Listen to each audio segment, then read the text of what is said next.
Today's story: a mother's love turns into something far more dangerous. When her only son empties her bank account and vanishes with his wife and mother-in-law, she loses everything: her savings, her home, and her faith in family. But instead of breaking, she begins to plan. Quietly, patiently. And what follows is a revenge so cold, so precise, that no one sees it coming. Stay with me till the end, because this story will remind you: sometimes the sweetest justice is served in silence. I've always believed betrayal sounds different depending on who delivers it. When it comes from a stranger, it's a whisper of inconvenience. When it comes from your own blood, your son, it's a scream that tears through your bones. It started on a Tuesday morning, the kind where nothing feels special until everything changes. The sun had barely risen above the thin skyline of our quiet Pennsylvania town. I remember the smell of stale coffee, the hum of the refrigerator, the slight ache in my knees as I sat down at the kitchen table with my laptop to pay the electricity bill. Routine. That's what my life had become. Small rituals stitched together to hide the loneliness. My husband, Henry, had been gone for 12 years. Cancer. He'd left me with a mortgage, an empty bed, and a son, Ethan, who was supposed to be my reason to keep going. I opened my banking app. The screen loaded slowly, spinning, as if hesitating to show me the truth. Then the numbers appeared. $0. At first, I thought it was a glitch. I refreshed. Then again. I checked the savings, the retirement account, the emergency fund. Every one of them was empty. Not withdrawn bit by bit, not over time, but drained clean, overnight. I froze. The silence in the kitchen turned suffocating. I could hear my heart in my ears. I called the bank immediately. The woman on the other end spoke in that overly polite tone that customer service people use when they're about to ruin your life. "Yes, ma'am," she said softly. "All withdrawals were authorized through your son, Ethan Morris. You had him listed as joint on the account joint. I'd added his name 5 years ago, after my hip surgery, just in case something happened to me. I thought I was being practical. I thought I was being a good mother." "How much?" I whispered. She hesitated. "Everything, ma'am. Every cent." The rest of the day unfolded in a fog. I tried calling him 8 times, maybe 9. Straight to voicemail. By the 5th call, I stopped leaving messages. By the 8th, my voice cracked. That evening, I drove to his house. It was only 20 minutes away. A neat 2-story place I helped him buy last year, using money from my late husband's pension. The porch light was off. The driveway was empty. Through the front window, I could see boxes missing, curtains gone. They'd left. Not just Ethan. His wife, Claire, and her mother. The one who'd never stopped giving me those smug, appraising looks. I remember her words the day Ethan married Claire. "He's got potential. We'll make sure he uses it wisely." I should have known then what kind of wisdom she meant. That night, I sat on my couch, surrounded by silence. The clock on the wall ticked like a heartbeat mocking me. Every sound in the house felt amplified. The creak of the floor, the rustle of the curtains, the hollow hum of the empty refrigerator. I hadn't eaten since morning, but hunger was the last thing on my mind. I tried to sleep, but kept waking up drenched in sweat, replaying every conversation I'd ever had with Ethan. His tone had changed lately, distant, distracted, impatient. I'd blamed marriage stress, work, anything but betrayal. Around 3 a.m., I walked to his old room, the one I'd kept exactly as it was, even after he moved out. Trophies lined the shelves, pictures from his high school graduation, the poster of the New York skyline he'd always loved. I sank to the floor, clutching one of his baseball trophies. The metal was cold against my palms. I whispered his name into the dark. "Why, Ethan? Why would you do this to me?" There was no answer, only the quiet hum of the house around me, settling deeper into its emptiness. By morning, the bank had confirmed it officially. Ethan and Claire had transferred the funds into an account in another state. They'd even sold his house days earlier. The destination? Miami, Florida. A place I'd always dreamed of visiting. The irony was almost cruel. I didn't cry that morning. I think something inside me had gone still, like the eye of a storm. The tears would come later, I knew, but not yet. For now, there was only one thought looping in my head, calm and sharp. He thinks he's free, but he has no idea what he started. That's the thing about betrayal. It doesn't end with the act itself. It festers, it grows roots, and if you let it, it becomes purpose. By nightfall, I'd made a decision. I wasn't going to call the police. I wasn't going to beg or plead. No, this was personal. And when it came to Ethan, I knew every weakness, every fear, every secret he'd ever tried to hide. If he thought he'd buried me with that withdrawal, he'd soon learn. I don't die quietly. 3 days after Ethan drained my accounts, I began to notice how quiet the world can be when you have nothing left. The house felt like a museum of mistakes. His old trophies, the framed photo of him at age 5 holding his first bicycle, even the dent in the hallway where he'd crashed that same bike into the wall. I used to love these memories. Now they were ghosts that wouldn't stop whispering. I needed answers, not nostalgia. The police couldn't help. The accounts were joint. The money was legally his, as much as mine. I'd raised a son who had learned how to steal without breaking the law. The thought made my skin crawl. I sat at the kitchen table, staring at the few things I had left: an old phone, a car title, and my laptop. The power company had already sent a warning notice. My mortgage was due in 10 days. There was no time for shock anymore. That's when I decided to find him. I remembered he'd once used a travel rewards card for flights linked to my email. I logged in. It took a few tries. My fingers shook with every keystroke. Then I found it. A flight booked 2 days ago. Pittsburgh to Miami. One way. 3 passengers. Ethan Morris, Claire Morris, and Helen Carter. Helen, the mother-in-law. That viper in pearls. The confirmation number sat on my screen like a bloodstain. They hadn't even bothered to hide their trail. Maybe they thought I was too weak to follow. They were wrong. I pawned my wedding ring that afternoon. The man behind the counter gave me $1,200, half of what it was worth, but I didn't argue. I used some to pay off the utilities, packed a small bag, and bought a bus ticket to Florida. It took 27 hours to get there. 27 hours of humming engines, cheap gas station coffee, and thoughts so dark they frightened even me. I didn't sleep. I just watched the country slide past through the grimy window. Forests, highways, small towns, all blurring together like a film I'd already seen too many times. When I finally stepped off the bus in Miami, the air felt different, heavy, alive, full of salt and deceit. The terminal was loud, full of people who looked like they were running from something or toward something. I fit right in. I didn't know where they were staying, but I knew Ethan. He was predictable beneath the arrogance. He'd always loved the ocean. He'd mentioned once that he wanted to wake up to waves every morning. So that's where I started, beachfront hotels. For 3 days, I walked the edges of Miami Beach with a hat pulled low, pretending to be a tourist.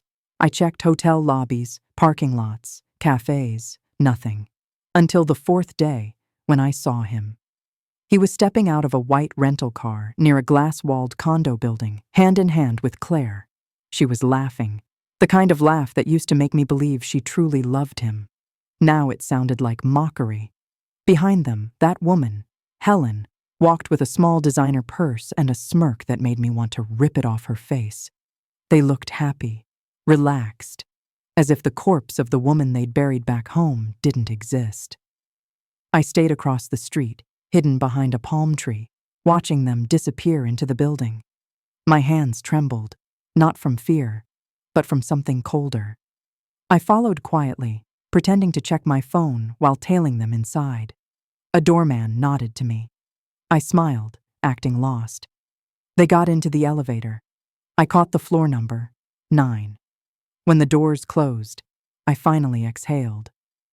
That night, I rented a cheap room in a rundown motel 2 blocks away.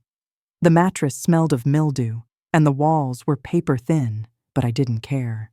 I had what I needed, proximity. Over the next week, I watched them. Every morning, they walked the beach. Every evening, Ethan took calls on the balcony. Business, it seemed. Maybe he'd used my money to start something, an investment, a new company. It didn't matter. Whatever it was, I'd find it. I kept a small notebook, recording everything. Times, routines, patterns. Claire liked to jog alone at 7 a.m. Helen went shopping most afternoons. Ethan left around noon, came back at sunset. It was almost poetic. 3 thieves moving in circles, unaware that the prey they'd left behind had turned predator. One night, as I sat near the dunes watching their condo lights flicker, I thought about the word revenge. It used to sound violent, bloody, primitive. But now, I understood something deeper. Real revenge isn't about destruction. It's about understanding the person who hurt you so completely that you can unmake them from the inside out. That's when my plan began to form. Not all at once, but piece by piece, like a puzzle falling into place. I wouldn't confront them yet. That would be too easy, too short. Number. I would make them need me first. I would make them invite me back into their perfect little life. And when they did, I'd take everything from them, one heartbeat at a time. There are moments in life that feel like bookmarks, little creases holding the place where everything changed. For me, one of those creases is the smell of rain on hot asphalt the afternoon Henry drove us home from the hospital with our newborn son wrapped in an old blanket. He was so small, he fit in my hands like a secret. Ethan's first cry was a sound I promised I would never forget. It became the promise that shaped the rest of my life. We were poor then, in a way that felt honest. Henry worked double shifts. I scrubbed floors and took in mending. We ate plastic-wrapped bread and called it dinner because we were together. Later, after Henry got sick, the money dried up and the hospital bills grew like mold. The diet of worry never ended. Still, there were small oases. Ethan's crooked grin the morning he learned to whistle, the way he would fall asleep in my lap with his thumb in his mouth. I taught him to tie his shoes and to apologize. He used to draw me pictures and sign them with a sloppy heart. I kept them all. Then cancer came and took Henry like the weather in late autumn, slow and cold and inevitable. The house smelled different after that, like the hollow of something missing. I worked nights so Ethan could stay in school and have a better shot. When he was 12, he told me he wanted to be rich, like the kids on television. I told him riches worth having were not always counted in dollars. He nodded, but the gleam in his eyes was already elsewhere, toward a future that promised other people's admiration. I don't tell you this to make you pity me. I tell you because the truth of our past is what made his betrayal sharp enough to fracture bone. I loved him the way only a tired parent can love, stubbornly, until the world seemed to arrange itself around his happiness.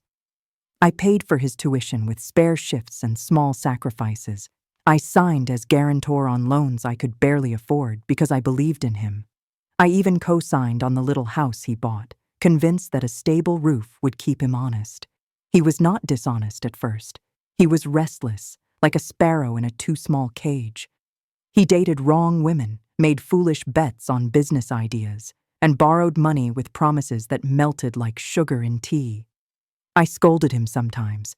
Other times I lied and told myself he would grow out of it. Mothers do a lot of lying for their children. We soothe, we rationalize, we pretend tomorrow will come with more sense. The change didn't happen overnight. It was a slow rot. Petty thefts turned into bold deceptions. Borrowed cash never returned. Small lies inflated into habit. Claire arrived like a summer storm, dazzling, loud and beautiful in a way that masked the damage she would leave behind. She charmed me at first with her brusque efficiency, and the way she praised Ethan's manic energy as potential.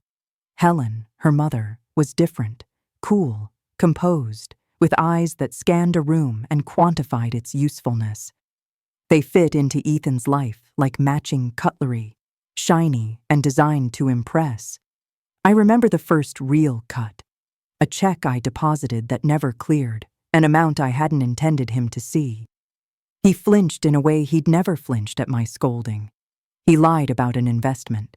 He left town for a week on business and came back with a new watch and a different smile. Each offense I swallowed because shame wrapped around me like a blanket. I didn't want my son to see me afraid. I didn't want to make him feel smaller than he already did. And then, Henry's pension checks, small but steady, began to disappear into the same hollow space. Ethan's accounts, a string of unpaid bills and excuses. For the house, he'd say, or, "I'll pay you back, Mom." I promise, his promises wore thin like old fabric. I began to count cash in secret. I found receipts for flights I didn't book and deposits I didn't authorize.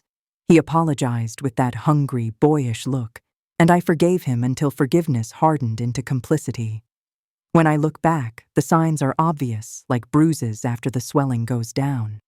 But you only see them when the pain makes the surface taut. We grow used to the small injuries, and then the larger ones come with no surprise because our muscles have already been trained to bend. There were times I thought of leaving him to his choices. I remember standing in the bathroom late at night, toothbrush in hand, staring at my reflection as if it were an accusation. What kind of mother keeps enabling a grown man? What kind of mother lets herself be taken for granted until there is nothing left to take? The answers are soft and ugly. The same love that bound me to him also made surrender easier. A mother's heart is a federation of rationalizations, and mine had plenty of governors to justify his behavior. But then I would find the small things, tokens hidden under his bed, notes of apologetic affection, a hand on my shoulder when the house was dark, and I would think everything was salvageable. I wanted to believe. I wanted it so badly that I scoured for reasons to keep giving. Their leaving was not dramatic. There was no shouting match, no slamming doors. It was a series of transactions that read like the turning of a page: house sold, accounts cleared, tickets booked. They moved with a neat efficiency that made me think they had practiced their exit as if it were a performance. When the final transfer hit my accounts, it felt less like a theft than an excision. They had taken the things I had worked a lifetime to keep together and removed them with a scalpel.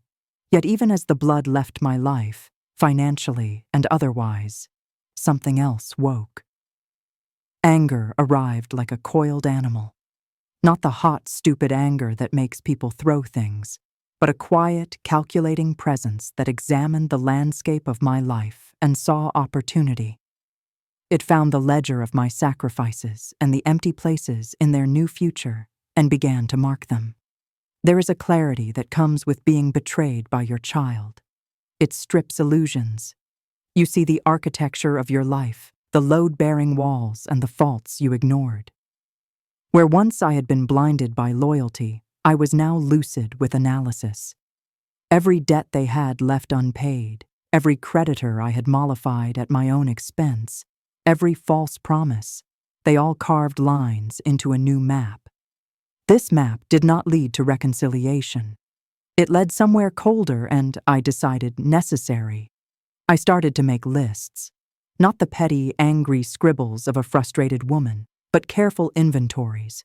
Who they were, what they owned, where they liked to be. I wrote down the names of people I knew who owed them favors, the companies Ethan boasted about funding, the numbers he used for work and play. I inspected my own capacity for cruelty and found it greater than I expected. What surprised me most was not my willingness to act, but the tenderness that underlay my resolve. I wanted him to feel the full weight of what he had done without the relief of excuses. I wanted him to understand the depth of what he'd destroyed. Ashes, it turns out, are useful for more than grieving. They are the dark, powdered thing I could spread over the fertile soil of their new life and watch it wither. I had nothing left to lose but the last, dangerous thing. The idea of my son as a man still worthy of my trust. By then my plan had a shape, patient, precise, and patient again. Revenge, I learned, required an education, and I intended to take notes. The silence after a storm is the most treacherous kind. It has weight. It carries the echo of everything that was said and everything that was left unsaid, and it makes small things feel enormous. In my house, the silence became an instrument, measured, precise, and loud enough to announce its own absence. The first letters arrived in a neat stack, polite-type threats wearing the smiles of bureaucrats, missed payments, final notices, account in collections. Each envelope was a little exclamation point stamped on the life I had built with slow hands. I sorted them like a ritual, stacking the least urgent on the right and the truly dangerous on the left. Then I opened the worst of them. A week later, a man in a suit, thin, polite, smelling faintly of cologne that tried too hard, came to my door with a clipboard. "Mrs. Delaney?" he asked, though I hadn't used my maiden name in years. He might have been too young to remember Henry's name, but his eyes kept searching for a younger, sturdier man to represent me. "Our records show your mortgage is 2 payments overdue," he said. "We want to avoid foreclosure, of course, but we need to discuss options." I invited him in. It was obscene to be sitting opposite the man who might take my house from me and offer him coffee, but manners are a kind of armor. I steepled my fingers, let him do the talking. He explained things I already knew: interest, penalties, grace periods, terms rearranged into the language of inevitability. "How much do you need?" I asked when he finished.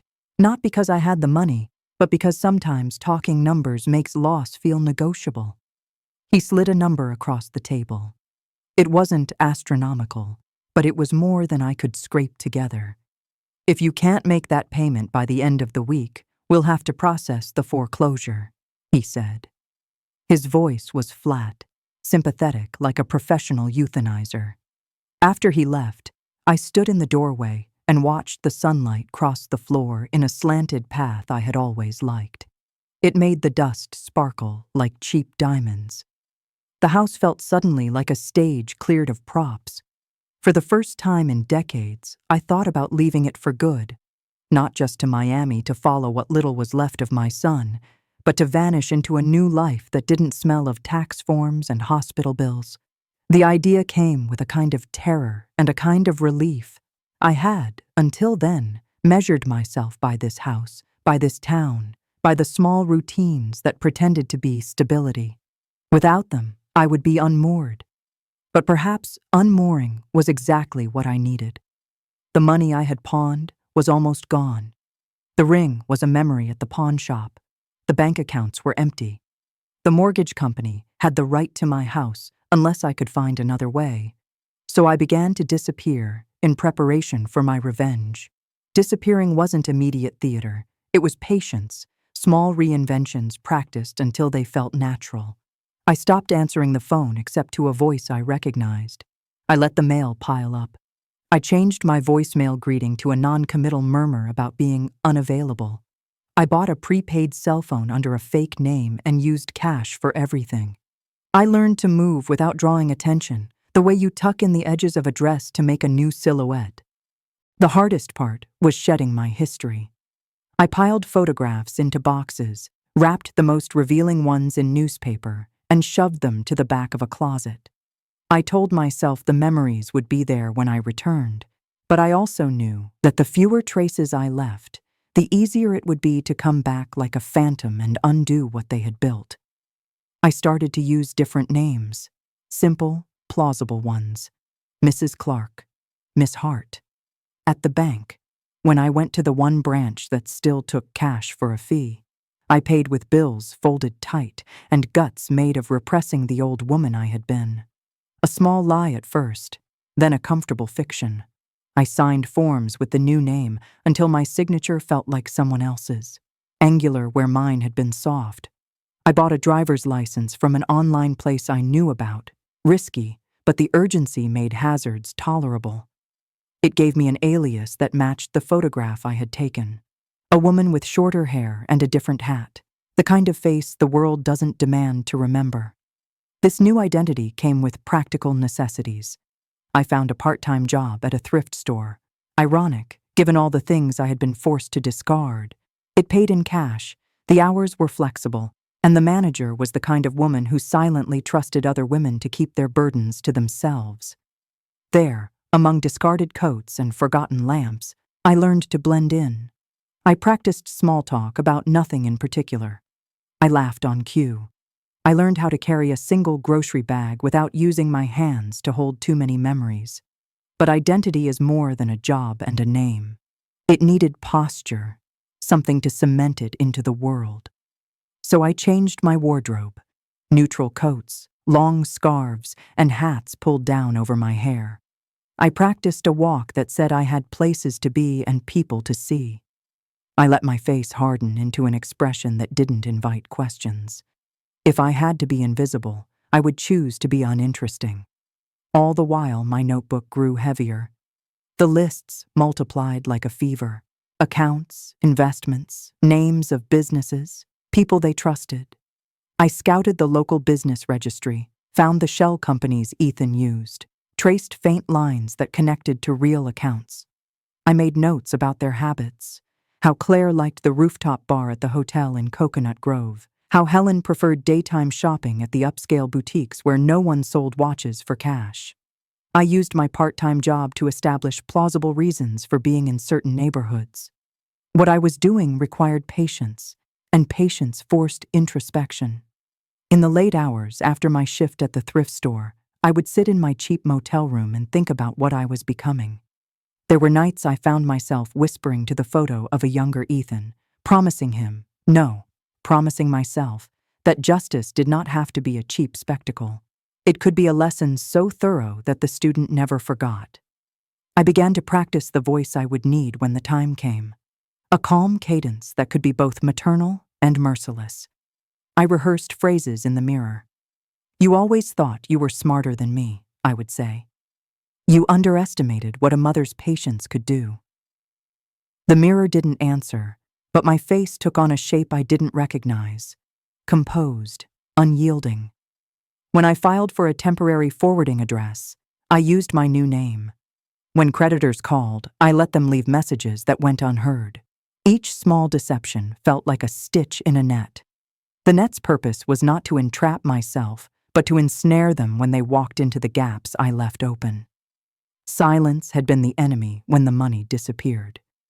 Now I used silence as a tool. I became a shadow drifting around their lives, present only when I chose to be. In the quiet between my old life and my new, I learned that revenge required an absence that was loud enough to make them question their own echoes. The mortgage company eventually sent another letter. The date on it was urgent. The language was kind and final. They wanted to meet, to find a resolution. I smiled then, the first time in a long while that the gesture felt like armor instead of tremor. I let them think I would be defeated. Let them count on the shape their forms predicted. They would be very wrong. You learn quickly that survival has a flavor, metallic, bitter, and slightly sweet, like the edge of a coin held too long in your mouth. By the time the mortgage company's final notice came, I had grown used to it. The motel room smelled of stale air conditioning and cheap detergent. My hands smelled of thrift store dust and coins. I was sitting in a small diner off Route 1, the kind of place where the tables stick a little and the coffee is always burnt but strong. It was late afternoon, and outside, the Miami humidity clung to everything. I'd come in for air conditioning, not food, but the smell of frying onions reminded me I hadn't eaten all day. The waitress, a woman about my age, with hair that had lost its war with bleach, poured me a refill without asking. "You're new," she said. "Passing through," I replied, automatically. "Everybody's passing through." She smiled, and it wasn't unkind. "Eat something." The kitchen closes early, so I ordered. Fries and eggs, cheap, greasy, and exactly what I needed. When the plate came, the sight of hot food almost made me cry. It was strange how simple things could still break me open. Then I heard a laugh.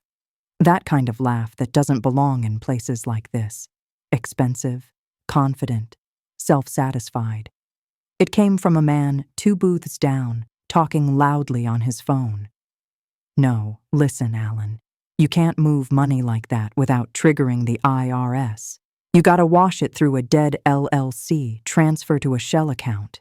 Yeah, it's easy if you know what you're doing. The words slid through the air like oil. I wasn't trying to eavesdrop, but I couldn't not hear. I turned slightly, pretending to look for my napkin. He was mid-40s, tan skin, gold watch too shiny for this part of town. A businessman, or something close enough to it. The kind of man who built his empire on loopholes and coffee stains. He noticed me watching and gave a quick grin. "Sorry," he said, lowering his voice a little. "Work call." I nodded. "Sounds complicated." He laughed. "Everything worth money is complicated." When he left, he dropped a business card on the table, maybe out of habit or arrogance. I waited until he was gone before I reached over and took it. Raymond Hill, Financial Consulting and Asset Management. The address was in downtown Miami. I didn't know it yet, but that card was the matchstick.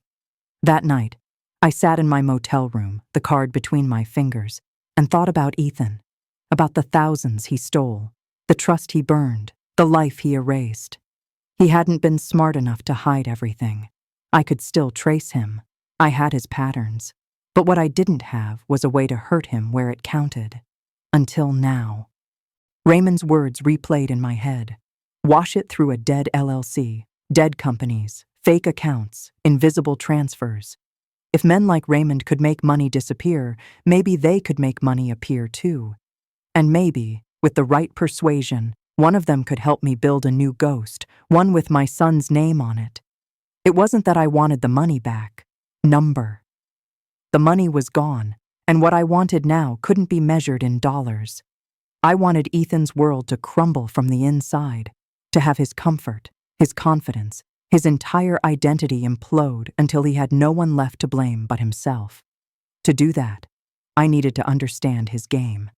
I needed to become fluent in deceit. The next morning, I dressed carefully.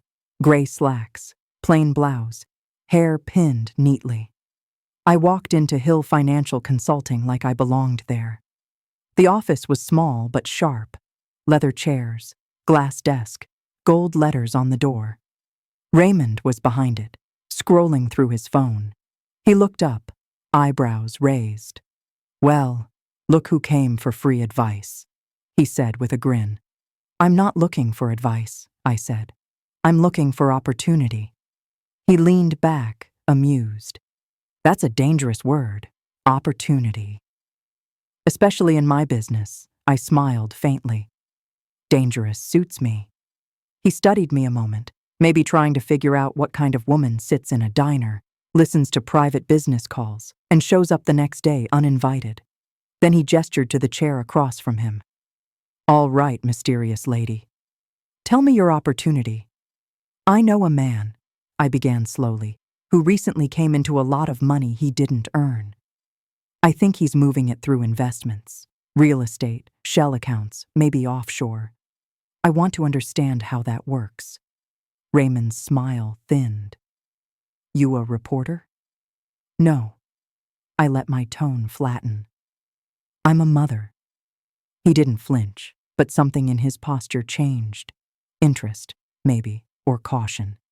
He tapped his pen against the desk. "All right, Mrs. Clark," I said, using my new name. "Mrs. Clark. You want to know how laundering works, legally speaking?" "Let's start with illegally speaking," I said, and for the first time since my son's betrayal, I felt alive. Over the next 2 weeks, I visited often, always careful to keep my story vague. Raymond liked to talk. He enjoyed his own intelligence too much not to. I learned more in those meetings than I could have from a dozen law books. He explained how to open fake corporations, how to move small sums through legitimate transactions, how to make a fortune look clean. I pretended it was curiosity, maybe a hobby. He pretended to believe me. In truth, I was building the skeleton of something much bigger, a mirror world that would reflect my son's, until he couldn't tell which was real. Using what I learned, I set up a shell company under Ethan's name, EM Coastal Holdings, LLC. It looked real. Miami address, simple website, even a virtual phone line. I seeded it with a few $100s and some forged paperwork I learned to draft from online templates. Then I started small rumors, emails from the company sent to local investors, posts on small business forums, each one painting Ethan Morris as a man with deep pockets and shady partners. It didn't take long before the first bite came, a reporter from a minor financial blog wanting to confirm whether Ethan was involved in questionable real estate deals. I said nothing, of course. I didn't need to. Rumors are like sparks in dry grass. They spread on their own. I hadn't realized how quickly control could become intoxicating. Watching my plan take shape felt almost holy. Each false lead I planted, each carefully timed silence, each whisper that drifted back toward them, it was power. Quiet, invisible power. And beneath it all, a pulse of something new, hope, twisted into vengeance. Late one evening, I returned to the beach where I had first seen them. The condo lights were bright across the water, ninth floor glowing like a wound that refused to close. I whispered to the dark waves, "Soon." For the first time since losing everything, I smiled, not out of joy, but because I finally understood something profound. The best revenge isn't to destroy what they love. It's to make them destroy it themselves. There's an art to becoming someone else. It isn't just the clothes or the name. It's a small theft of movement, a borrowing of laughter, the adoption of a habit that doesn't belong to you until it does. If you wear the wrong smile for long enough, it becomes yours. That's what I needed, an authentic counterfeit. I started with the obvious: hair, posture, voice. I cut my hair into a blunt bob that hid the streaks of gray like a curtain hiding a stagehand. I practiced a lighter laugh in the mirror until the pitch didn't crack. I learned to tilt my head in a way that suggested sympathy without surrender. The thrift store coats and hats had been a beginning. Now I refined them into a persona that was just interesting enough to attract attention, but bland enough not to alarm. Next, I needed currency more valuable than cash: access. In Miami, social life is currency. People trade favors over wine and smiles. To get close to Ethan, closer than a simple tale could manage, I had to be invited. So I became the kind of woman people wanted around the edges of their good taste. I started at the rooftop bar Claire favored. The place smelled of citrus and expensive cologne, and the music was the kind that made small talk feel intimate. I sat at the far end of the bar on a Tuesday, a slow night when the staff would remember faces. I ordered tea and watched. Claire would come eventually. She came here to be seen. People who perform buy audiences. I watched her move through the room like a director. Claire's laugh was practiced but luminous. Helen, always 2 steps behind, carried herself with the measured patience of someone who expects the world to comply. Ethan arrived last, in a shirt open at the collar, looking like a man who owns his leisure. I kept my head low and let them pass, then rose slowly and bumped into the woman who had been 2 stools to Claire's left. "I'm so sorry," I said, dropping the mask of an accidental acquaintance. "I didn't mean to startle you." She smiled, a reflexive, polite smile. "It's fine. First time here," I lied. "My name's Claire. No, sorry, Clara. Clara Hart." I handed her my card. Simple, professional, the name a stepping stone. She sipped her drink and offered hers. "Renata. Nice to meet you. Clara people like to be needed." It takes little to create that impression. A question about an event, a suggestion about a gallery opening, a compliment on the bouquet someone carried. Within a week, I had invitations to small dinners and charity previews, places where conversation and gossip mixed with soft light. I attended every one. It wasn't immediate. Sometimes I was ignored, a shadow at the edge. Other times I was included, the gap filler who brought a new perspective to a conversation about investments and weekend plans. I learned to listen and to drop a comment at the right moment, an anecdote about a mutual acquaintance, a well-timed joke about a developer's vanity project. People began to ask about me the way they ask about weather, curious, then forgetful. And slowly, the net closed. Helen noticed me first. She approached at a boutique opening, her eyes cataloging not my face, but my value. "You've got a good resume," she said, as if she'd read it from some invisible sheet. "Do you consult?" "Something like that," I said, and I let my voice carry a hint of mystery. She liked mystery. People with predators in their past enjoy the taste of the hunt. She started including me in small circles on purpose. An effective predator makes a point of maintaining their network. Claire began to invite me to brunches. I wore a smile that opened the door without appearing to intrude. Conversation was shallow, nostalgia and real estate and the weather. But underneath it all, I learned. Claire's stories were tinted with impatience, plans that lagged, deals that felt stalled. Ethan talked about expanding and short-term liquidity. Helen bragged about a new partner. They broadcast their ambitions like lanterns. I took notes, but not in a notebook I'd leave in a motel. I recorded things in my head and in the small flat recorder I carried in the lining of my purse. Names, places, dates, nothing that couldn't be used. I learned who in their circle drank too much at charity galas and who guarded their phones like relics. Contact was a ladder, and I climbed it slowly. I volunteered for a board position in a small historic preservation society that Helen supported. It was the perfect stage: elaborate parties, donor lists, and the subtle exchange of favors where reputations are bought and sold. I was careful, always careful, because one mistake could expose me. My life had narrowed to a single line: act convincingly enough to be trusted, then use that trust to apply pressure. Trust, I discovered, is often built on flattery. I told Claire she had impeccable taste. I praised Helen's eye for detail. I asked Ethan about his projects in a way that neither challenged nor applauded. He responded to the right kind of attention, the kind that acknowledged his intelligence without threatening his ego. Men like him love to be seen as masters of hidden networks. They despise being looked at like small boys. From the outside, my presence could be read as benign.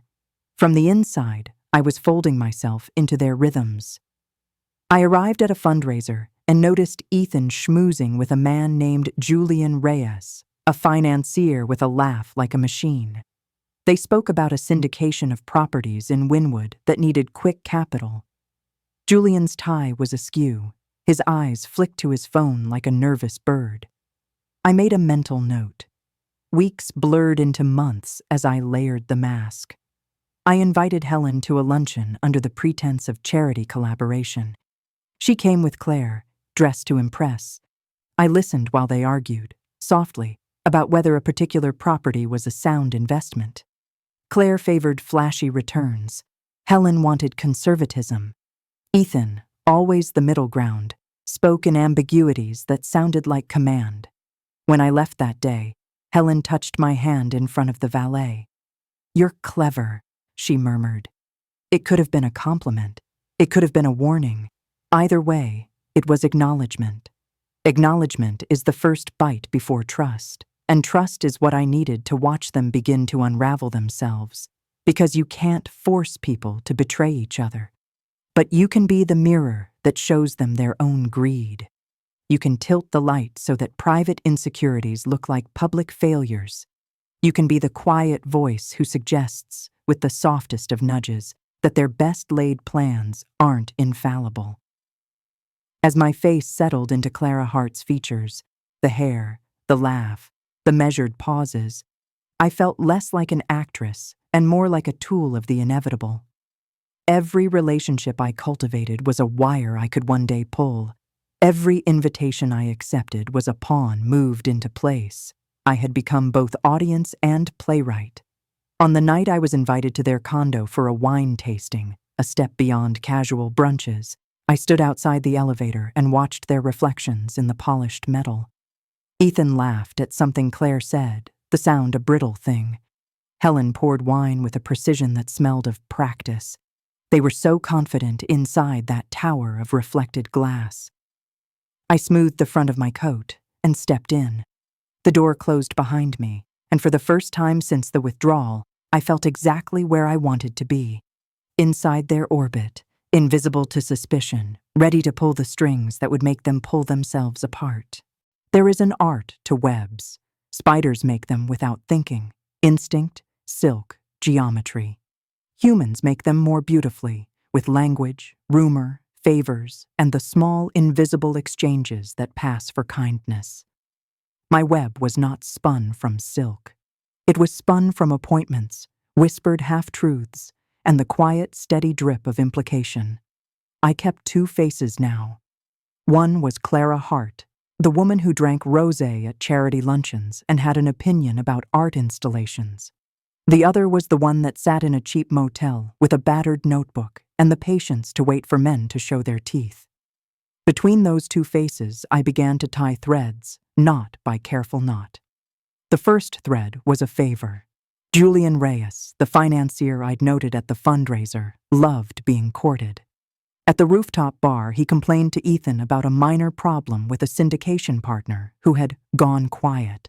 I listened and nodded, and later, over coffee, accidentally mentioned I knew a woman at a title company who handled closings discreetly. Julian took the bait like a man taking fruit. A few polite emails later, emails crafted with flattering language and the right degree of opacity. Julian's problem was resolved. I'd never met the title officer. I didn't need to. The promise of a connection is often enough to make people act as if it's true. Julian was grateful. I recorded his gratitude and filed it away. Gratitude buys access. Access buys trust. Trust buys things I planned to take. The middle threads were smaller and more precise. An anonymous tip to a financial blogger about EM Coastal Holdings' sudden surge in property options. A well-timed, concerned investor email to Julian, suggesting that some of the syndication's paperwork had been handled by an unfamiliar contractor. Words were the currency I used most. Vague, suggestive, shaped to look important without being traceable. People read importance into the right arrangement of phrases. They have to. Life rewards those willing to believe in the appearance of success. I let Claire overhear certain conversations. I made sure she saw an old woman, me, a week after the wine tasting, speaking earnestly into a recording device outside the condo's valet, then dropping the recorder into my bag when I caught her eye. Claire watched with a flash of something like satisfaction. She took pride in being seen as clever. I used that pride like a scalpel. Helen was my hardest target. Her armor was sophisticated. She measured everything in returns and reputations and had a reflexive suspicion that kept her more accurate than most. But everyone has a weak seam. Hers was vanity. I flattered it. I praised the right cufflinks, asked for advice on which charity gala to donate to, and listened to her recount the increments of her own success. Listening made people think you were on their side. It makes them drop crumbs in your direction. Small things began to happen that looked random to them, but were carefully seeded by me. A vendor they trusted called late at night and whispered about paperwork irregularities. A supplier sent an invoice with a duplicate charge. A social media post surfaced, a photo tagged with the name of EM Coastal Holdings next to a property they had not publicly claimed. My anonymous emails to the reporter turned into a passing interest piece questioning the source of Ethan's capital. The point wasn't to destroy them then. It was to make their world waver just enough that they started looking for scapegoats.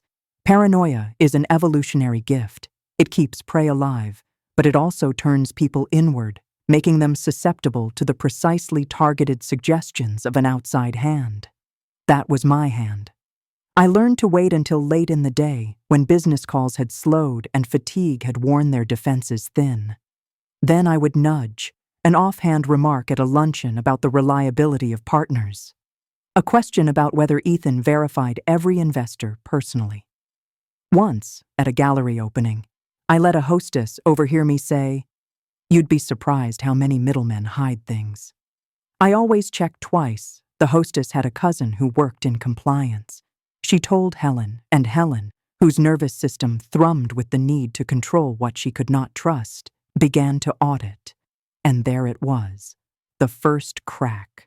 Helen, the woman who had always measured silence as a virtue, called Ethan into an argument about financial oversight. She wanted spreadsheets. She wanted to see every contract.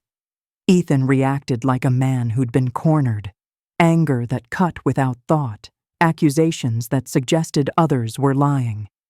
"Who put this in your head?" he demanded. "People," Helen said. "Rumors. I am not being paranoid." Someone mentioned discrepancies. "We need to secure our position," Claire, whose instinct for damage control was faster than a match strike, suggested a defensive PR angle. The three of them paraded competence, but competence crumbles when it faces the suggestion of incompetence. Seeds of doubt find weak roots easily. They had watered them without realizing it. Once doubt is present, you can steer. I pushed small, harmless-looking items into their path that were actually serviceable. They would panic and act on them. I seeded a forged invoice into Julian's assistant's shared folder, an invoice that used a name similar to a contractor they used, but with a slightly altered account number. Julian noticed and called Ethan, furious, convinced he'd been swindled. Ethan fired an underling, then apologized profusely to Julian, begging for patience and promising audits. Pride bruised by apology feels like impotence. It makes people reckless. They did not know I watched for the reckless moments. Another night, I mailed an unsigned note to Claire. "You should check the escrow paperwork. I think someone is taking liberties you wouldn't approve of." It was unsigned because threats signed rarely unsettle the kinds of people who build quiet empires. Anonymous suggestion does. Claire, always attentive to perceived slights, called Helen. Helen called a meeting. The meeting turned into a blame game. They began to look at each other the way predators look at prey, measuring, calculating, imagining how to keep a good thing. Ethan paced the condo balcony, hands clamped to the railing, and I saw the first real tremor cross his jaw. He looked older, not from time, but the immediate erosion of certainty. His voice, once so sure, now had cracks. I had not planned for pity. Pity is a dangerous emotion in a web, but I felt a small, sharp pang the night Ethan stood alone on the balcony, smoking and staring out at the ocean, as if searching for a shore he had never known existed. The image lodged in me, the way a hook embeds in soft wood. I reminded myself then that I wasn't after his ruin because of the immediate theft. I was after something deeper, a lesson that could not be unlearned. The web tightened. Small partners withdrew tentative offers. Investors emailed questions instead of congratulations. Helen began to request background checks on every vendor. Julian, embarrassed by the attention, distanced himself at a public charity event, leaving Ethan to field the media's soft but persistent questions. And that, finally, was the sound I'd been waiting for. The first public cough, the first hint that their carefully curated stage presence had been breached. The condo's glass seemed less like protection and more like a window into a house of cards.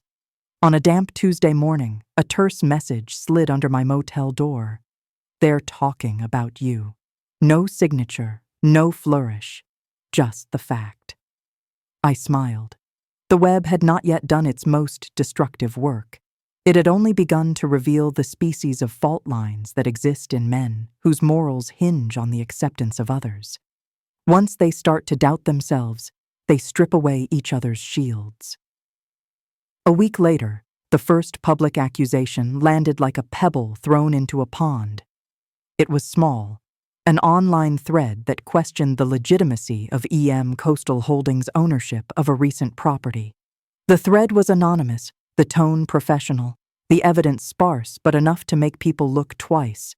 People looked, people talked, people scratched at the irritated skin of rumor until it bled. From a distance, I watched them unravel. Grief, anger, scheming, and finally frantic attempts at damage control. It was beautiful in a way that frightened me. The slow, inexorable collapse of certainty. I knew, in the cramped, ticking heart of my motel room, that the web was not yet complete. But every vibration felt like progress. The last knot I tied that week came not from me, but from their own hands. In their panic, in their hurry to secure their reputation, they reached for the same answers I had always known they would reach for. Secrecy, silent accounts, shortcuts. Each choice they made to protect themselves was another thread I could pluck to cause discord.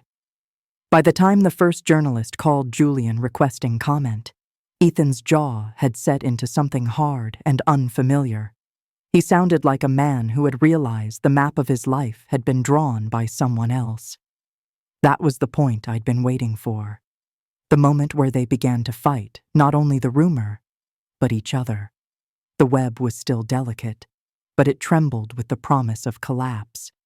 And when it fell, they would not know who'd pulled the last strand.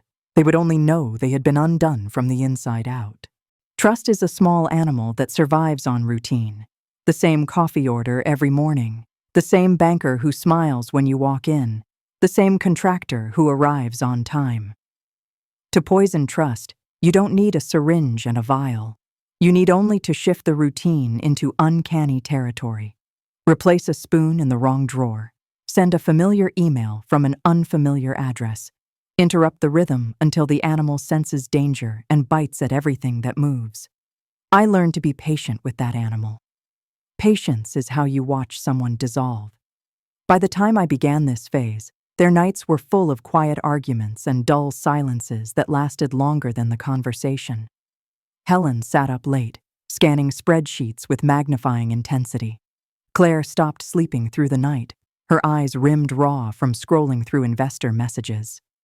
Ethan paced, hands clenched into invisible fists, apologizing into the phone to men whose patience was not infinite. My tools were small and surgical.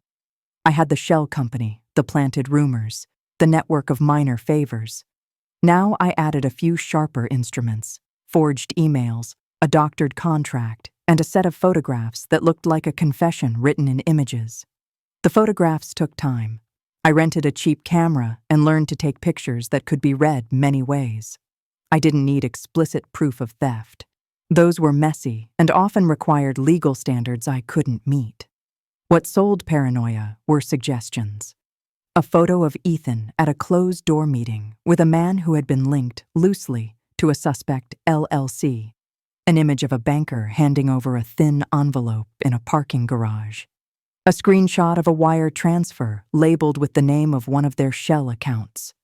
None of these were definitive on their own, but strung together like a charm, they suggested a pattern. I sent these to people who would notice: a compliance officer at a bank, a junior reporter who wanted a scoop, an old acquaintance of Julian's who liked stirring trouble for sport. I didn't send everything to everyone. The point was to create overlapping circles of suspicion that would eventually converge, not a single traceable trail. Then there were the emails. Using the skills Raymond had taught me in those awkward afternoons, I crafted messages that looked like internal memos. I carefully mimicked the font, the cadence, the shorthand particular to Ethan's office. One email suggested that a particular contractor had been paid twice, with instructions to reallocate funds if necessary. Another hinted that a small amount had been routed through an offshore account to cover consulting fees. I didn't sign them. An unsigned suggestion is deniable. It is also corrosive. Claire was the first to see the pattern in a way that made her act. She found one of the fabricated emails in a draft folder on a laptop Ethan had left open. Left open because he was careless or because he was too tired to lock things down. She called him in a voice that trembled with something like righteous fury. "Ethan, explain this." He insisted he hadn't written it. He swore he didn't know where it came from, but the seed of doubt had already lodged in his throat. She showed it to Helen. Helen, who measured risk like a jeweler measures carat, began to cross-reference bank statements with an edge that made her hands shake. She found tiny anomalies, rounding errors, odd memo lines, transfers that reconciled oddly with dates of invoices. Enough to suggest negligence. Not enough yet for a court, but enough to suggest intent. They began to audit internally. They brought in a consultant, someone competent, hired with the best intentions, but inevitably missing the wider labyrinth I had created. The consultant found things, trivial and suspicious, and that fed into the rumor mill. Julian, embarrassed at the flicker of scandal, reached for damage control. Damage control in their world meant closing ranks and moving funds quietly. That was the moment I had been waiting for, when paranoia and self-protection become the seedbed of mistakes. Greed and fear are chameleons who look identical when they fever. Helpless to see the other's color, they lunge at shadows. One night, in a fit of desperation, Ethan locked his office and left a handwritten note on the desk. "Do not contact anyone. I will handle this." The note was meant to reassure, but to me, it was a confession of panic. Handling things alone is a curse in any networked crime. It leaves you with fewer redundancies and more exposure. I used his isolation to shape the next blow. I created what looked like a whistleblower's letter and sent it to a regulatory board with jurisdiction over real estate fraud.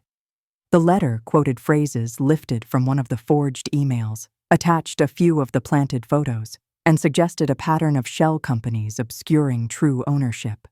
The board opened an inquiry the way a shark opens its mouth, indifferent and efficient. When the regulatory investigator called Julian for preliminary questions, Julian, already jittery from the rumors, blurted that he had been advised to shift some funds temporarily to secure investors' confidence. He didn't use the legal term temporary bridge financing, but he used the idea. To anyone with a mind tuned to suspicion, it sounded like an admission that funds were being moved strategically to cover appearances. The investigator logged the conversation and scheduled a follow-up. That follow-up was the sound of their social life beginning to fray. Invitations dried up. Helen's friends, careful with reputations, started to distance themselves. The Preservation Society canceled a gala sponsorship that would have been a crown jewel for their social calendar. Claire, who had performed control like a talent, found herself repeatedly answering the same humiliating question. "Did you know?" In private, they blamed each other. Ethan said Claire had been lax. Claire said Ethan had been reckless. Helen accused both of being naive. These were the small betrayals that ruin great partnerships. You cannot reassemble a team by insistence when the screws have already been loosened. As their defenses tightened, they grew sloppy. Men under pressure tell secrets in the kind of tired honesty that comes at 2 a.m. Julian confessed to a colleague that he had once moved funds in a creative way under pressure. The colleague, who had been quietly recording disgruntled executive meetings for leverage, forwarded the snippet to a podcast that loved anti-hero tales. The podcast called it Shady Behavior, anonymized, tantalizing, and just enough to feed the rumor mill. I didn't need legal conviction. I needed reputational decay. I needed them to be forced into choices that would expose their worst instincts. The investigators' inquiries produced subpoenas. Narrow, precise, but terrifying. The subpoenas demanded records. Records are the bones of a business, and, if cooked, the bones crack. Ethan snapped first. He called Helen in the middle of the night and accused her of paranoia. "You ordered this," he said. "You fed the rumor." Me? Helen's voice became a thin wire, rewound with indignation. "You think I want this? You think I want our lives scanned under a magnifying glass?" "You fed it," he said again, and that word cut like a blade. They began to fight publicly in rooms where friends might hear. Friends then had to choose sides or distance themselves to avoid being collateral. The condo parties dried up like puddles in sun. Money stayed in accounts rather than be used as grease for favors. One afternoon, Claire confronted me, Clara, on the terrace of a cafe, her face made of anger and pleading. "Who are you?" she asked, not just of my name, but of the whole small life I had insinuated into theirs. I smiled, the smile I had practiced in the mirror 100 times. "Someone who cares about the truth," I said. She laughed, but there was no humor in it. "You're dangerous," she said softly. "Dangerous people tend to be underestimated," I answered. "You taught your son to take without checking the consequences." Her hand trembled as she sipped her coffee. For a moment, I saw a girl she might once have been, small and scared, and my hand twitched in my bag where the recorder hid. But the recorder stayed. I let her anger disperse like smoke. There was no satisfaction in a single confrontation. The work was not a moment, it was a process. That night, Ethan called Julian with a voice that had no place for the old bravado. "We need to make this go away," he said. "We need to protect the company." "How?" Julian asked. "Money," Ethan answered. The word hung between them like a curse. "We move it. We bury it in something safe." The choice to move money under scrutiny is like lighting a fuse in a room full of matches. It invites disaster. I leaned back and waited for the fire. In the weeks that followed, their attempts to save themselves made them more visible to the people who could hurt them most: the regulators, the journalists, the friends with grudges. Each decision was a misstep in a dance choreographed by fear. Each misstep left a mark. I had started this without wanting to watch the slow erosion it required.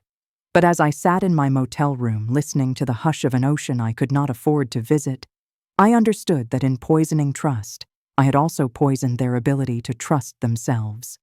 That, more than anything else, would be the ruin maker. The phone on my little desk buzzed with a message I'd expected and wanted. "Subpoenas served. They're panicking. Be ready." I closed the notebook, smoothed the cover, and wrote a new line at the top of the next page. "Prepare the trap." People imagine ruin as a single, cinematic moment. The crash of glass, the shout, the final click of a handcuff. But ruin rarely arrives that way. It is a slow, intelligent erosion, a theft by attrition where everything slips away under the radar until one morning you wake and find the floor gone. That morning came for them in stages. It began with investors. The small pool of people who had once called Ethan opinionated and ambitious started to sound hesitant in their emails, then terse on the phone. Meetings scheduled to discuss expansion turned into terse apologies about liquidity. Julian, whose bravado had always been the glue of their syndication schemes, started missing lunches. When he did show, his eyes did not meet Ethan's. Pride is brittle. When it cracks, it splinters into 1,000 barbs. Then came the subpoenas. The investigators' letters were curt and formal, surgical paper that left no emotion in its wake, but a bureaucratic inevitability. Banks froze accounts pending review. Vendors, worried about their own ledgers, halted construction. Contracts had clauses that allowed partners to step away if finances looked unstable. Partners stepped away. The condos they'd been so proud to own were suddenly liabilities, mortgages to be paid, maintenance fees to be covered, deposit refunds to be issued. Cash flow collapsed like a dam breached by a small, persistent leak. Claire, who had always equated appearance with truth, called every friend she could think of and found doors closed. Her calls went unanswered or met with careful silence. The social calendar that had been their safety net turned into a list of people who would rather be untainted than loyal. Invitations stopped. Fundraisers no longer wanted their names on banners. The Preservation Society demanded audits. Helen's carefully cultivated circle, women who had once toasted champagne in her honor, started to ask pointed questions. A few chose to step away in the name of owing the community prudent caution. Their words, polished and indirect, were the same as knives. It was in those silences, more than in the legal threat itself, that the fracture widened. The condo parties had always disguised small cruelties with noise. Once the noise was gone, the small cruelties echoed loudly. Ethan began to drink. It was the kind of drinking that comes not for pleasure, but as an anesthetic for a mind that won't stop calculating losses. He would show up late to meetings, slur apologies that sounded rehearsed and thin. Claire, younger and more brittle than I'd first thought, grew frantic. Shopping sprees that left credit lines gasping, furious calls to lawyers demanding quick fixes that didn't exist. Helen, who had prided herself on control, started wearing a constant look of being on a precipice. She was a woman who counted her friends in bank balances and now found her counting less. The press found them. A blog with an eager readership published a careful, sourced piece noting the regulatory inquiry and the questions about funding sources. It was calm and professional on the surface, enough to alert anyone who read it that something was wrong without the journalistic melodrama that often accompanies scandal. But it was also a public ledger entry, an official note to anyone who might invest elsewhere that this group had a risk. What followed was predictably merciless. Lenders recalled lines of credit. Landlords put liens on property. And a couple of co-investors quietly filed for dissolution of certain syndication agreements. The architectural firm they contracted demanded payment and ceased work on a project when checks bounced. Court dates multiplied on their schedules like locusts. There were personal costs, too, the kind that don't show up on balance sheets but bankrupt a life nonetheless. Claire started sleeping with the lights on, as if illumination could ward off consequences. She argued with Ethan more loudly and more cruelly than she had before, as if anger could be a shield. Helen accused Ethan of recklessness in front of friends, and the accusation cut deeper than any legal charge. In my motel room, I watched their collapse like a surgeon watching a failing organ, clinical, purposeful, unnerved by the small human noises that accompany breaking. There were moments when pity curled like smoke in my chest. Ethan standing at the balcony, lighter between his fingers, though he never lit it. Claire sobbing into her pillow so quietly, the sound was almost respectful. But pity was a luxury I could not afford. I'd long ago traded indulgence for efficiency. Their ruin had to be precise, complete, and, when it mattered, public. The moment that felt like a true turning point came when their bank, one I'd singled out months earlier, froze the primary operating account of EM Coastal Holdings.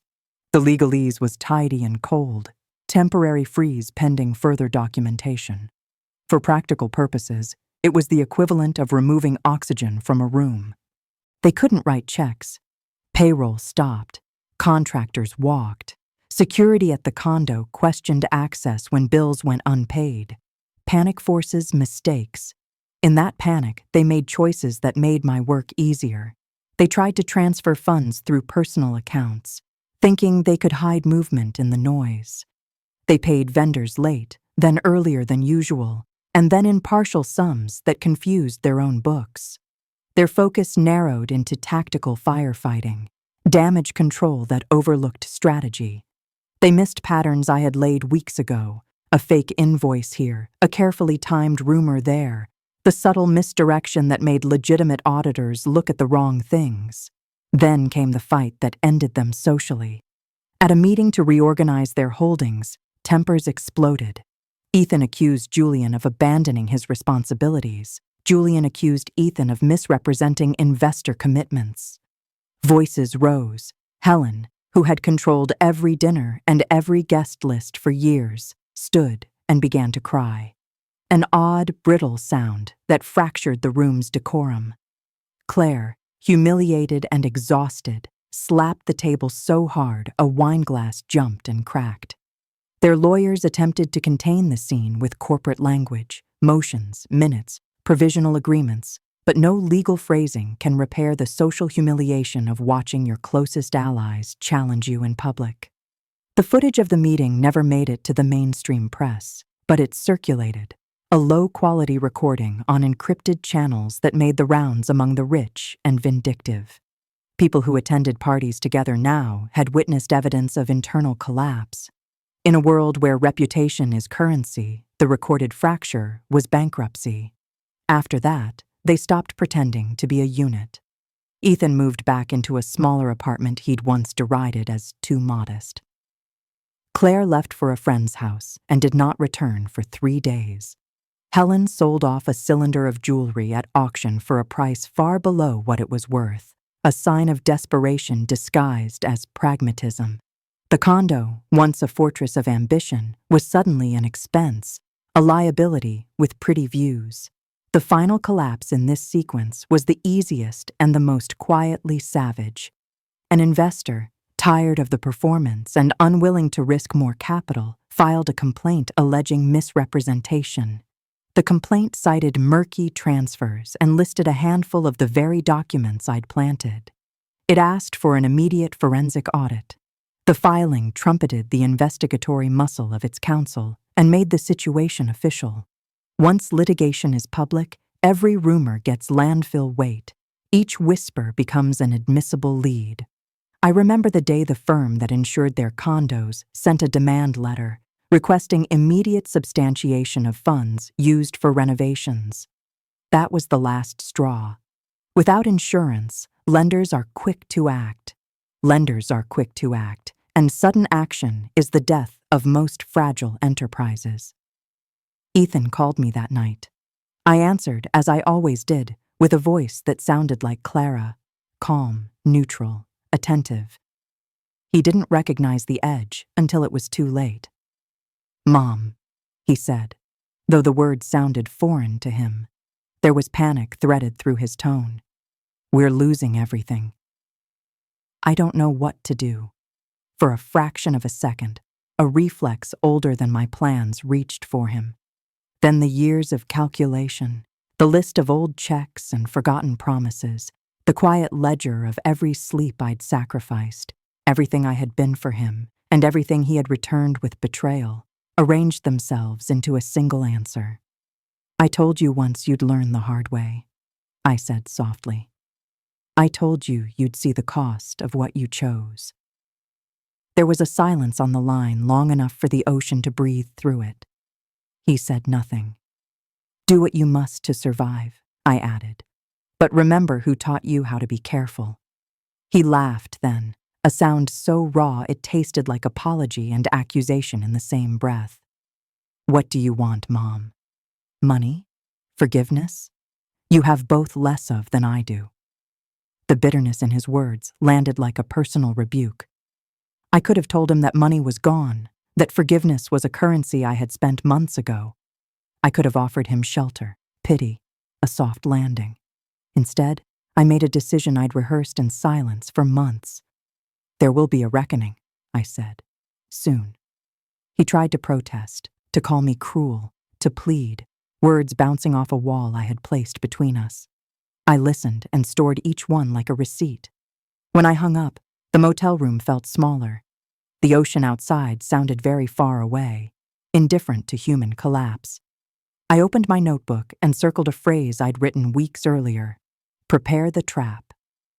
I added one more line beneath it, a single, clean command: "Make them fall on their own hands."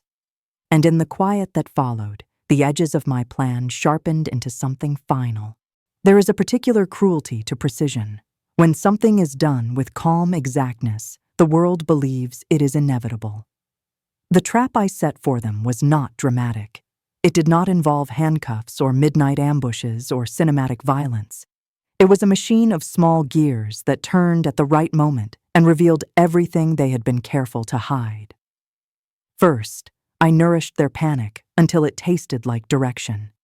Their own moves, transferring funds in the dark, calling in favors, promising landowners and investors impossible things, created a lattice of transactions and conversations that anyone patient enough to examine would find curious.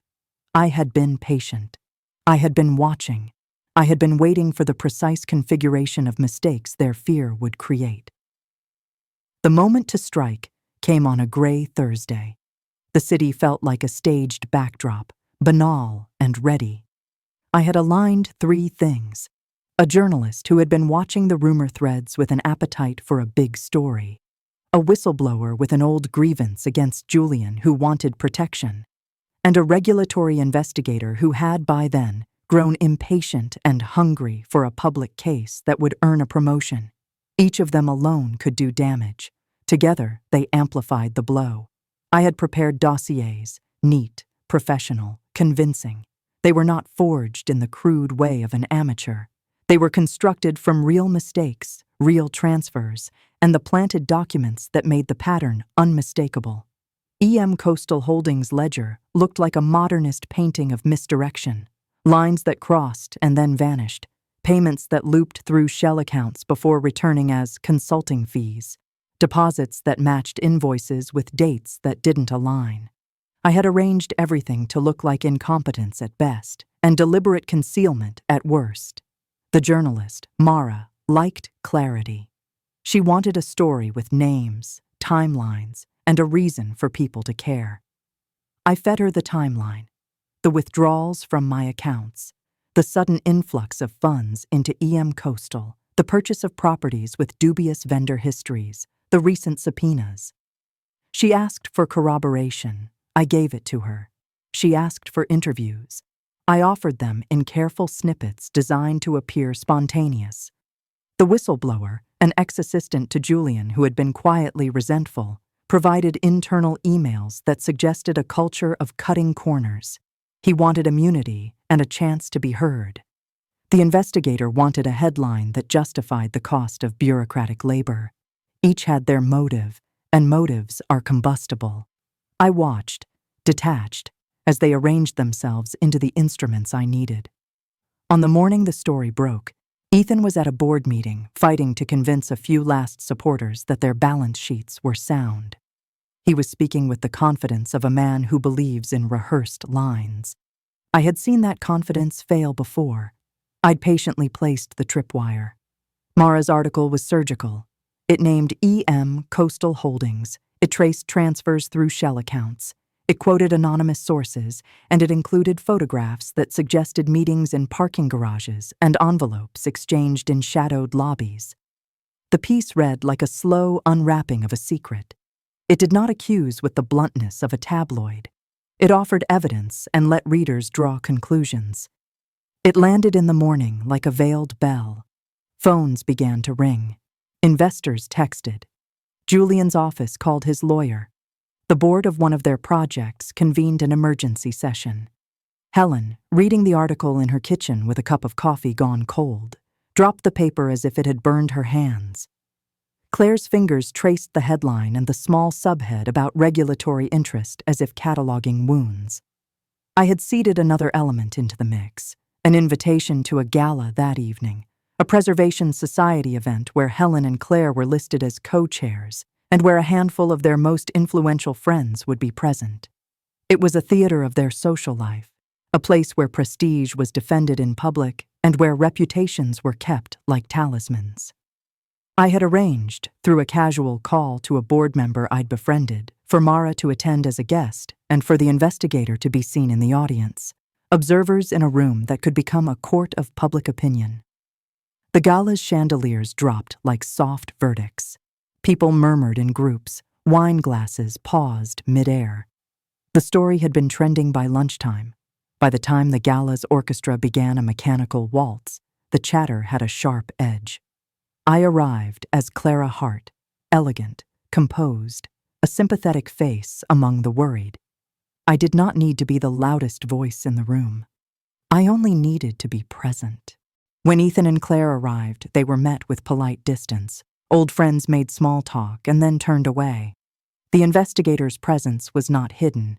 He was seated and visible, a quiet, official figure whose badge of procedure had become a social weapon. Julian did not come. He would later say he had an urgent meeting.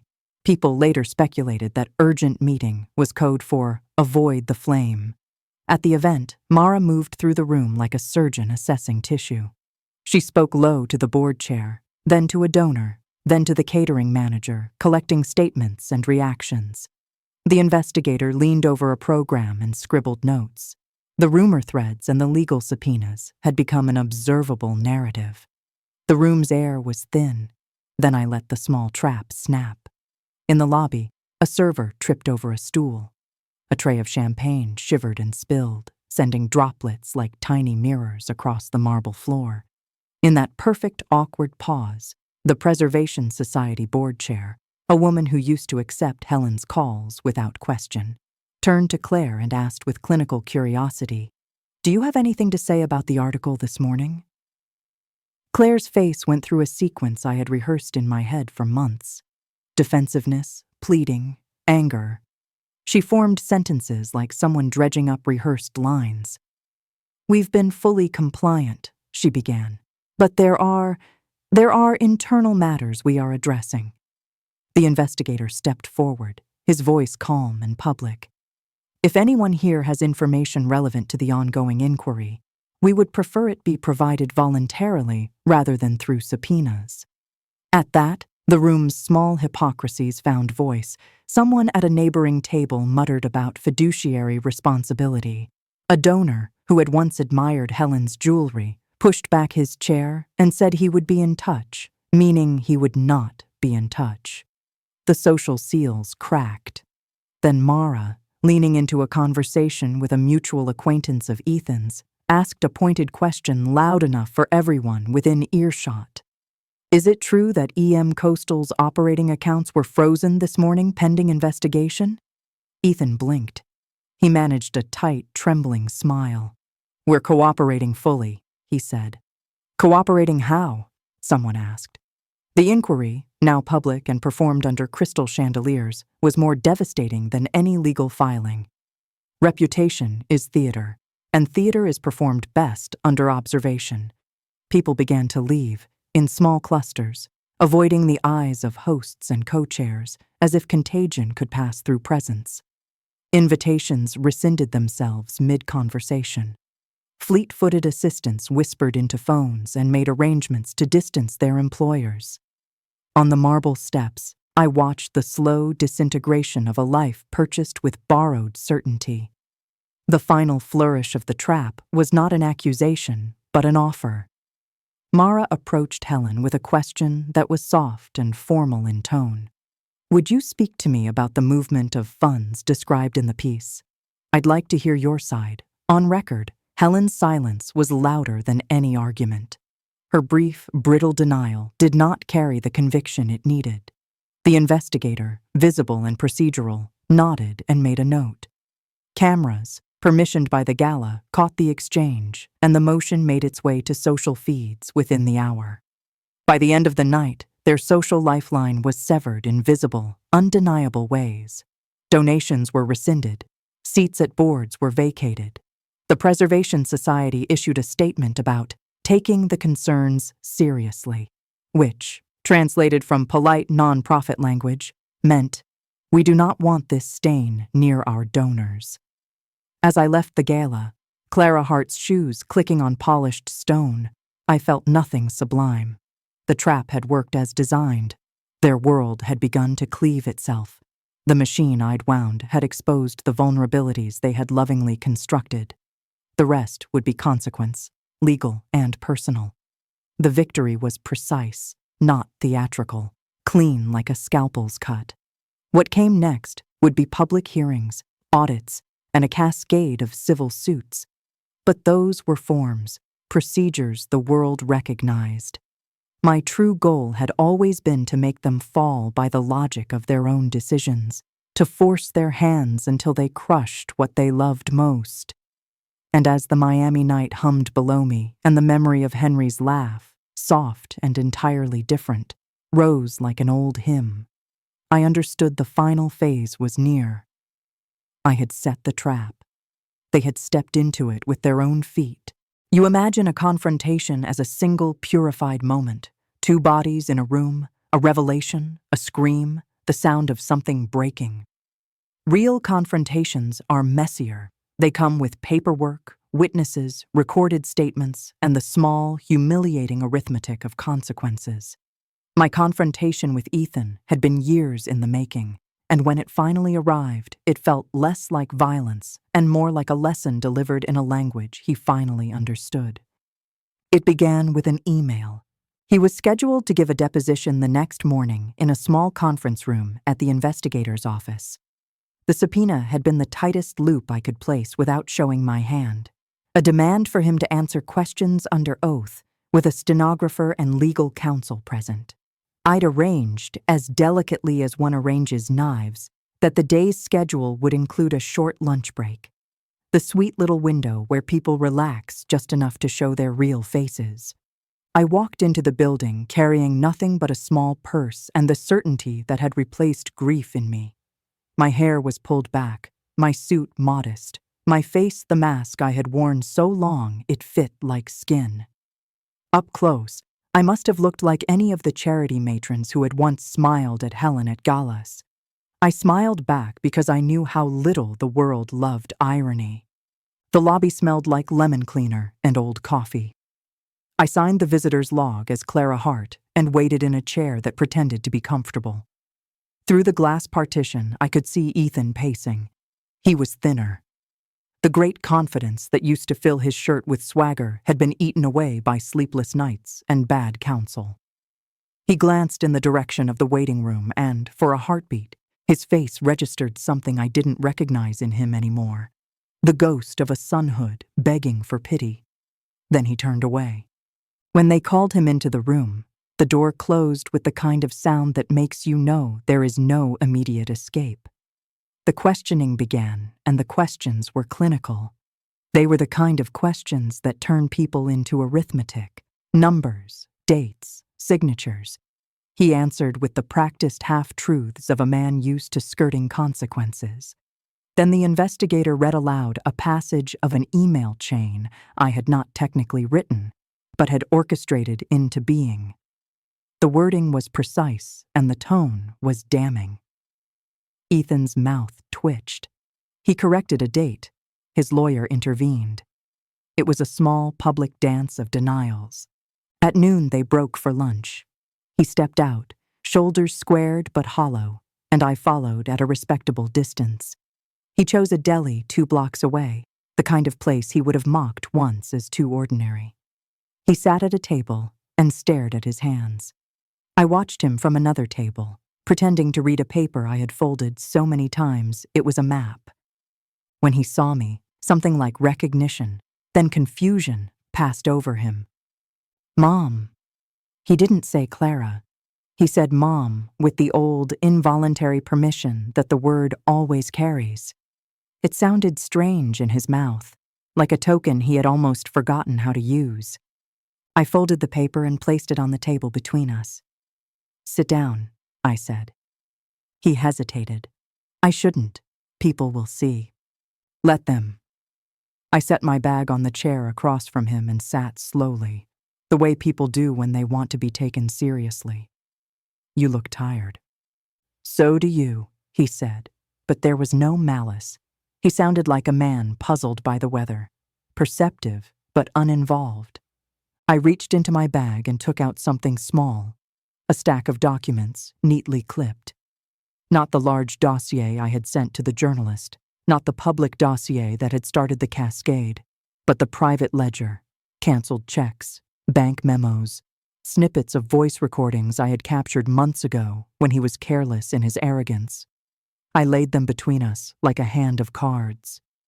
"You sold the house," I said. "You sold this town. You sold the last of Henry's certificates. You called it capital. You called it liquidity. You called me." I hesitated, because even then, some small corner of me wanted to defend the son who once put his head in my lap. "You called me a backer. You called me collateral." His jaw tightened. He said nothing.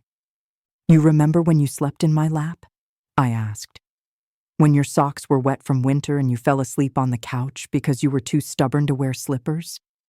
I changed your diapers, Ethan. I signed for loans I couldn't afford because you told me a plan. I told myself the plan would make us safe. He started, then caught himself. His hands moved like someone reaching for a railing that had been removed. Mom, we needed— You needed what you always needed, I said, my voice small enough to be intimate and cold enough to be final. To be seen as bigger than you are, to be powerful without paying for power. You took what I had and you left me with nothing but resolve. He glared then, which was braver than pleading and perhaps more honest. You think you have the right? He began. I don't think I have the right. I snapped the clip off the stack of documents and slid a particular sheet towards him. It was a scanned page of an internal memo from EM Coastal, a draft he had saved under a name he thought no one checked. It listed transfers, amounts, dates. It referenced a bridge that was never bridged. It referenced an account that traced back to an intermediary I had created and controlled. You left breadcrumbs, he said, eyes flicking over the numbers. Someone is setting me up. I let him stew in the accusation. It was delicious in a way I didn't expect. Everyone leaves breadcrumbs, Ethan. You left a forest. I followed the path you made. Pride is a stubborn thing. It can hold a person together when shame would tear them apart. He bristled, made a list of denials, recounted the names of men who had advised him, blamed Julian, blamed Claire, blamed the market. He tried to be persuasive, and in that he was a poor actor. The confidence of a man used to selling other people's dreams does not translate into genuine contrition. I waited until he finished. Then I did something neither of us had expected. I smiled. You did well, I said. You built a life that looked like success. It wasn't a compliment, it was a report. You did it the same way you always did, by borrowing from other people's faith. But you forgot one essential lesson in all of this. He shook his head, tired. What lesson? You forgot who taught you to count. I tapped the ledger. You forgot I knew how to read the margins. At that, he laughed, a sound that was more ache than mockery. So this is revenge. Is that it? You set this up to prove you're cleverer than me? To humiliate me? Yes. The word was a small, cold flare. And no. This isn't just about showing you I can be clever. This is about showing you that what you destroyed had a value beyond money. You took more than cash, Ethan. You took the last vestiges of gentleness I allowed you to keep. He looked at me then as if he had discovered a stranger in his mother's face. A woman he'd last seen at his graduation, perhaps, or when he'd been 5 and scraped his knee. What do you want? He asked, voice hoarse. I could have said many things. I could have said I wanted the money back. I could have said I wanted an apology and an empty house in return. But I wanted something larger. Obedience, confession, the rearrangement of the truth, so that the moral ledger balanced. What I want, I said slowly, is for you to say it out loud. Confess to what you did. Tell the truth in front of the people who still think you're a man worth following. Tell Claire. Tell the investigator. Tell Julian. Sit in front of them and say the words, I took from my mother. I took the pension. I took the house. I took the money. He laughed again, but it was a brittle sound. You want me to hang myself? I want you to own your choices, I corrected. I want you to be accountable in the way you never were. There was a long pause. Around us, the lunch crowd chatted, and the deli made its small noises. To anyone else, it would have seemed a private, bitter family argument. To the two of us, it was the fulcrum on which the rest of our lives would pivot. He looked at the papers, at the petty, clean lines of my evidence. I could see the wheels turning, the calculations of self-preservation battling the faint, negligent thing he had once been. A son. You, he began, then stopped. The shame of the public thing, the legal liability, pressed on him. He swallowed. If I do that, he said finally, what then? You find out how empty triumph tastes when there is nobody left to share it, I said. And maybe, if you are honest, You begin to pay back what you stole. Maybe the truth will make room for something else. His eyes went wet then, which I did not expect because he had always been allergic to softness. There was a tremor in his voice that made the sound of it almost human. I took the money, he said. I took it all. The words were small, but they were a confession. They were a hinge. In the weeks that followed, he did not flee. He did not die in a spectacular scene of melodrama. He sat in a deposition and spoke the words he had finally chosen to utter. He faced a judge and made statements that began the long procedural undoing of what he had built. Julian and Claire found themselves removed from boards and deals. The legal machines I had set in motion, the whistleblowers, the journalist, the investigator, did what institutions do. They multiplied consequences. When it was over in the technical sense, when the last of the subpoenas were filed and the final settlements calculated, I received a single check, modest and humiliating, from an account he had not thought to hide. It would not replace the years, the nights, the small betrayals, but it was a symbol, an arithmetic of reparation. The true triumph, though, was quieter. It was in the way his voice sounded when he called me one night months later from a small, plain apartment, the kind of place he'd once despised. Small, diminished, a man learning how to be ordinary. "Are you," he began, fingers fumbling around the line. "Are you satisfied?" I thought of Henry's laugh, soft and easy and forever gone. I thought of all the nights I'd sat at a kitchen table pretending the world had no teeth. I thought about the shape of victory and how it settles into your hands, not like warmth, but like a weight. "No," I said finally, "but I am content." He made a sound that could have been a laugh or a sob. "I'm sorry," he said. "I'm so sorry." There are apologies and there are absolutions. Confession does not always mean forgiveness. This was one of those times. I could have told him to come home, to sit at the table where once he'd fallen asleep with his thumb in his mouth. I could have made room. I could have swallowed the memory of theft for the small comfort of family. Instead, I set the line down and let the silence do what my voice could not. In the space between the click of the phone and the night, I felt the last of my purpose settle. I had taught him the last lesson I needed him to learn. It was, in its own cold way, complete. The morning after the arrests was silent, the kind of silence that feels earned. I stood by the window of my small apartment, coffee steaming in my hand, the Miami skyline still half swallowed by fog. The news anchor's voice droned from the television, her tone bright and professional as she described the downfall of a local investment syndicate led by developer Ethan Mercer and his associates. They used words like fraudulent schemes, money laundering, conspiracy to defraud investors. Their photos flashed across the screen, smug faces now recontextualized as villains.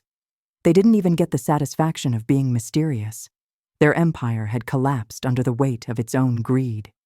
Claire had been arrested first, her phone traced to wire transfers that tied her to shell companies. Helen was brought in 2 hours later, her perfect composure cracked under fluorescent lights. Ethan tried to flee. Of course he did. But he didn't make it far.